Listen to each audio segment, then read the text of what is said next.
Hello everybody, in this tutorial I'll show you how to fix a broken leg in Icarus. So first of all, go to the tier 1 and scroll to about the middle where you see the basic bandage.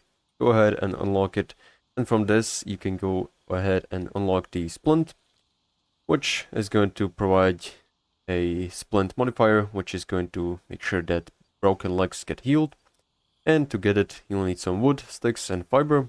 Fiber can be gathered from fern just by picking it up like this. Also you can get sticks from it like this, or from small trees, and wood can be gathered using an axe and chopping down a tree. And this is pretty much all. Then just go ahead and do the crafting your character.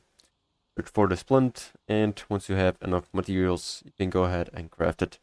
Then, when it's in your inventory, just in your hotbar, just aim at it and use it like this. And this is going to repair your broken leg. So this is pretty much all, how to get and use it. Make sure to like and subscribe if you found this helpful. Thank you for watching.